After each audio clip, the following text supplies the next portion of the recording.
சின்ன வயசுல அப்பா அம்மாவை இழந்துட்டு அனாதையாகிற நயன்தாரா தன்னோட தம்பி யஷோட பணக்கார வீடுகள்ல திருடி வாழ்க்கை நடத்திட்டு இருக்காங்க. இவங்களை பத்தி கேள்விப்படுற பெரிய டான் ஒருத்தன் தன்னோட கேங்ல இவங்களை சேர்த்துக்கிறான். அந்த கேங்ல சேர்ந்ததுக்கு அப்புறமா இன்னும் பெரிய பெரிய கடத்தல், கொலை, கொள்ளை அப்படின்னு எல்லாத்தையும் அக்காவும் தம்பியுமா சேர்ந்து பண்றாங்க. அந்த டானோட மகளான தாரா சுதாரியா யஷ் லவ் பண்றாங்க.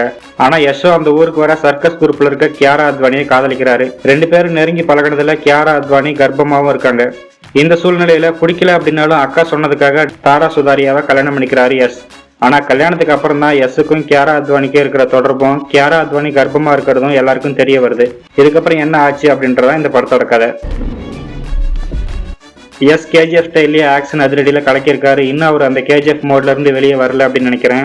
நிறைய இடங்கள்ல ஃபைட் சீன்ஸ் எல்லாமே கேஜிஎஃப்ல இருந்து இன்ஸ்பயர் ஆகி தான் எடுத்திருக்காங்க. டபுள் ஆக்ஷன் ரோல்ல ரெண்டு கேரக்டருக்கும் டிஃபரன்ஷியேட் அதிகம் இவரால் காட்ட முடியல அப்படின்னாலும் நடிப்புல ஓரளவுக்கு குறை சொல்ல முடியாத அளவுக்கு நடிச்சிருக்காரு. நயன்தாராவுக்கு இது ஒரு டிஃப்ரெண்டான கேரக்டர், யஷுக்கு அக்கா கேரக்டர். எப்படி இவங்க இந்த ரோலுக்கு ஒத்துக்கிட்டாங்க அப்படின்னு தெரியல. இருந்தாலும் இவங்களோட துணிச்சலை நம்ம பாராட்டணும். அழகும் ஆபத்தும் இருக்கிற கேரக்டர்ல கியாரா அத்வானி இவங்களுக்கும் யஷுக்குமான அந்த கெமிஸ்ட்ரி நல்லாவே ஒர்க் அவுட் ஆயிருக்கு. தாரா சுதாரியாவுக்கு தான் இந்த படத்துல ஒரு நல்ல ரோல். டானோட பொண்ணா நடிச்சிருக்காங்க. மற்ற ஃபீமேல் கேரக்டர்ஸோட கம்பேர் பண்ணும்போது இவங்களோட கேரக்டர் தான் பர்ஃபார்ம் பண்றதுக்கு அதிக ஸ்கோப் இருக்கிற ஒரு காம்ப்ளெக்ஸான கேரக்டர். அதை இவங்க நல்லாவே பண்ணிருக்காங்க. ஹூமா குரேஷி, ருக்மணி வசந்துக்கு படத்துல அதிகம் வேலை இல்லை, கொஞ்ச நேரம் தான் வராங்க. முக்கியமா ருக்மணி வசந்துக்கு காந்தாரா சாப்டர் 1ல வந்த மாதிரியே கொஞ்சம் நெகட்டிவ் ஷேட் இருக்க ஒரு ரோல், அதை இவங்க நல்லாவே பண்ணிருக்காங்க. அமித் திவாரி, சுரேஷ் நாயர், பாலாஜி மனோகர், அக்ஷய் ஒப்ராய் அப்படின்னு படத்துல இருந்து நிறைய பேர் சப்போர்ட்டிங் ஆக்டர்ல நடிச்சிருக்காங்க. நடிச்ச எல்லாருமே நல்லாவும் நடிச்சிருக்காங்க. அவங்க ஒரு சரியான தேர்வும் கூட. ராஜீவ் ரவியோட சினிமாட்டோகிராஃபி, கேமரா ஒர்க் எல்லாமே ஃபர்ஸ்ட் கிளாஸ்ல இருக்கு. Graphics, VFX, set work, production design, DI அப்படின்னு படத்துல ஒரு சின்ன குறை கூட இல்லாம டெக்னிக்கல் ஒர்க் எல்லாமே ஹாலிவுட் லெவல்ல இருக்கு. விஷால் மிஸ்ரா, ரவி பஸ்வர், தனிஷ் பக்கி அப்படின்னு 3 பேரும் யாரோட மியூசிக் அதிகம் கேக்குதுன்னு பாத்திரலாமா அப்படின்னு போட்டி போட்டு வாசிச்சிருக்காங்க. ரவி பஸ்வர்லாம் என்ன மாதிரியான ஒரு மியூசிக் டைரக்டர் கேஜிஎஃப் படத்துல எப்படி ஒரு தீம் மியூசிக் கொடுத்திருப்பாரு. அவர் போட்ட மியூசிக் மட்டுமே அந்த படத்துக்கு தனியே ஒரு அடையாளத்தை கொடுத்துச்சு. ஆனா இந்த படத்துல 3 மியூசிக் டைரக்டர்ஸ் இருந்தோம். அந்த மாதிரி மனசுல நிக்கிற மாதிரி ஒரு மியூசிக் பீஸோ ஒரு தீம் மியூசிக்கே இந்த படத்துல எதுவும் இல்ல. வெறும் இறைச்சல் மட்டும்தான் இருக்கு. படம் ஆரம்பிக்கும் போதே இது ஒரு கேடு கெட்டவனோட கதை அப்படின்னு ஆரம்பிக்கிறாங்க. ஆனா என்னதான் கெட்டவனோட கதையா இருந்தாலும் ஆடியன்ஸோட கனெக்ட் பண்ணிக்கிறதுக்கான எமோஷனல் லைன் இருந்தா மட்டும்தான் அது ஒர்க் அவுட் ஆகும். அது இந்த படத்துல சுத்தமா மிஸ் ஆகுது. எமோஷனலா பில்ட் பண்றதுக்கு நிறைய ஸ்பேஸ் இருந்தோம். அதை சரியா பண்ணாம தேவையில்லாத மாஸ் காட்சிகள், காரணமே இல்லாத சண்டை காட்சிகள், அடிஷனல் ட்ராக் அப்படின்னு படம் திசை மாதிரி எங்கேயோ போயிருது. படம் அங்கங்க துண்டு துண்டா இருக்கு. ஒரு கோர்வையான ஸ்கிரீன் பிளேவே இல்ல. சும்மா நம்ம ஃபேஸ்புக்ல, இன்ஸ்டாகிராம்ல ஏதோ ஒரு படத்தோட ஆக்ஷன் சீனை, கிளிப்பை, ரீலா பார்ப்போம் இல்லையா, அந்த மாதிரி தான் துண்டு துண்டா ஆக்ஷன் சீன்ஸ்லாம் வருது. தனித்தனியா பாக்குறதுக்கு எல்லாமே நல்லா இருக்கு. ஆனா மொத்த படமா பார்க்கும்போது ஒரு கதையா இந்த படத்தை கனெக்ட் பண்ணிக்கவே முடியல. அந்த அளவுக்கு ஸ்கிரீன் பிளேவில் குழப்பி வச்சிருக்காங்க.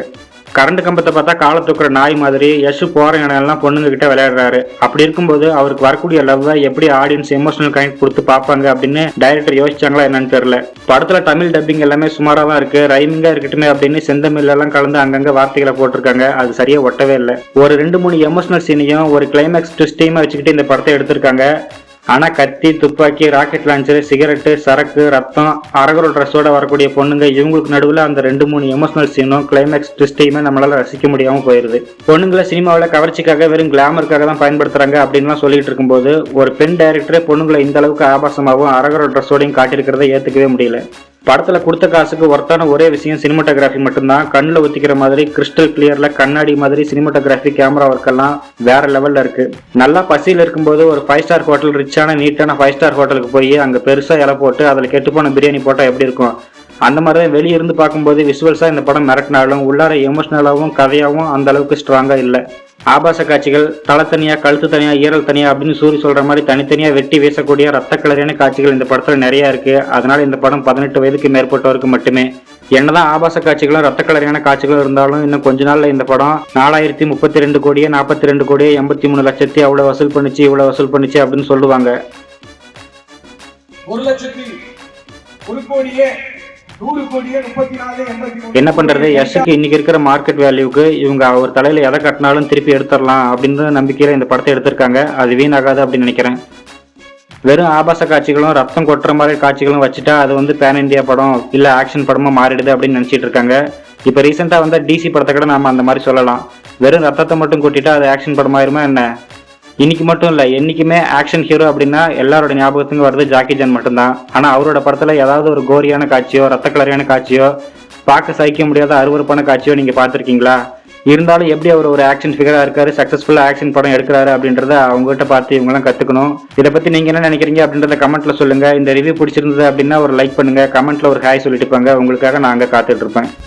பெருசா எதுவும் இல்ல.